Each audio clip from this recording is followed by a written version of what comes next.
We haven't seen Leo DiCaprio in 12 years. Whoever is behind Ryanair's X account just keeps making memes and one-liners. Ryanair PR literally doesn't care. And in this video, I'll go over how their public image became this, as well as how CEO Michael O'Leary, who is even more infamous for being unhinged, took inspiration from Southwest Airlines' low-cost model and pushed it to new extremes. In the late 1980s, Ryanair was just a small Irish airline, flying a mere 200,000 passengers in a year, whereas major carriers were flying tens of millions already. The airline industry was dominated by traditional carriers offering full-service flights at premium prices. Air travel was still seen as a luxury for many, with airlines competing on amenities like food, cabin crew service, and flight frequency. European travelers already had access to alternative transportation options, such as high-speed rail networks. To carve out a successful niche in this competitive landscape, Ryanair needed to offer fares so low that they could not only attract budget-conscious travelers, but also to compete effectively against popular alternatives like the Eurostar train service.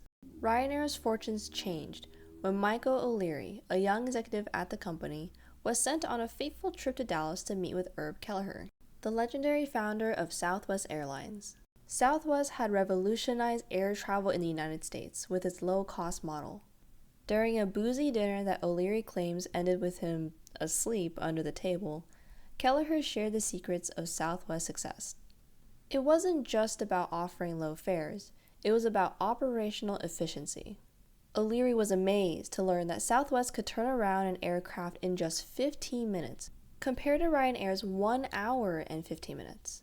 Inspired by Southwest's model, O'Leary returned to Dublin with a vision to transform Ryanair. This is where O'Leary's extreme style became apparent.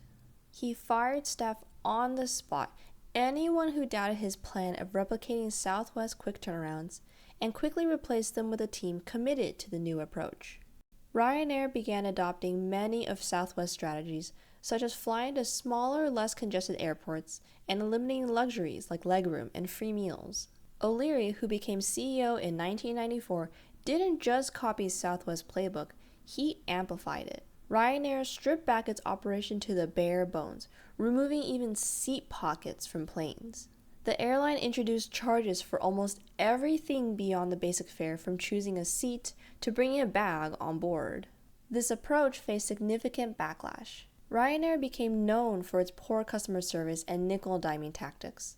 O'Leary himself cultivated a provocative public persona, regularly saying unhinged things. Germans will crawl bullock naked over broken glass to get low fares, and if drink sales are falling off, we get the pilots to engineer a bit of turbulence. That usually spikes sales. These are real things he said in public. You can literally search Michael O'Leary quotes, and you'll find a bunch of sites that have memorialized his craziness. But the thing is, it's not like people then avoid flying Ryanair because of the jerk CEO. We still want our dirt cheap flights. That's the whole point of Ryanair. The business does so well, nobody cares what profanities O'Leary is spewing. If anything, it's just good marketing at this point, because O'Leary will pop up in the news from something he said, and people find it funny. Though, keep in mind, this is not a normal tactic. You can't apply this marketing easily to anything else. Even if you take some controversial people, like Elon Musk or Jeff Bezos, they say crazy things about their workers and competitors, not their customers. O'Leary, on the other hand, has a history of making provocative statements directly about Ryanair's customers, famously referring to them as idiots and openly mocking customer complaints.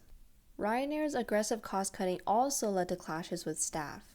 For most of his tenure as CEO, O'Leary was super anti-union. He famously declared that hell would freeze over before Ryanair recognized unions. This stance was deeply ingrained in Ryanair's low-cost business model, as O'Leary believed unions would drive up costs and reduce operational flexibility. The pivotal moment came in 2017 when Ryanair faced a severe pilot shortage. This led to the cancellation of over 20,000 flights, which O'Leary himself described as the biggest monumental screw-up in his time running the company.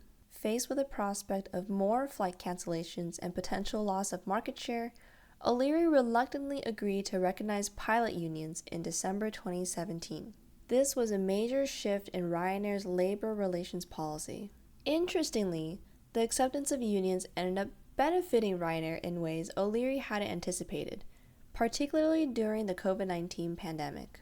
With unionized staff, Ryanair was able to negotiate a 20% pay cut for most employees, with O'Leary himself taking a 50% cut. This agreement allowed Ryanair to keep its workforce intact while many competitors were laying off staff.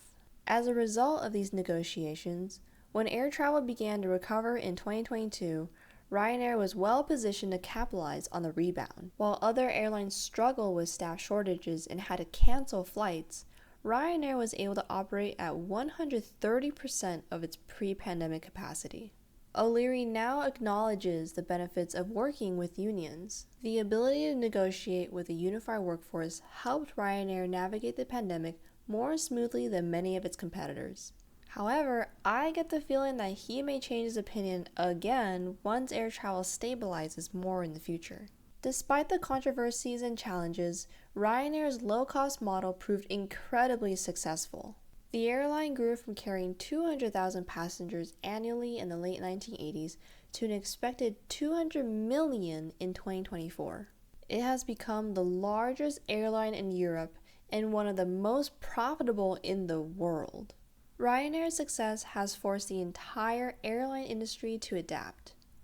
Traditional carriers have had to reshape their operations to compete, shifting towards lower fares and fewer amenities. This means that there's a lot more competition with Southwest now, as airlines seek to optimize operations and cut costs where possible. You can thank Ryanair for inspiring the monstrosity that is now Spirit Airlines in the US. At least other airlines still try to maintain customer satisfaction. My grievances about ultra-low customer service aside, I get it. The business model makes sense. There are always tons of people who are on the grind.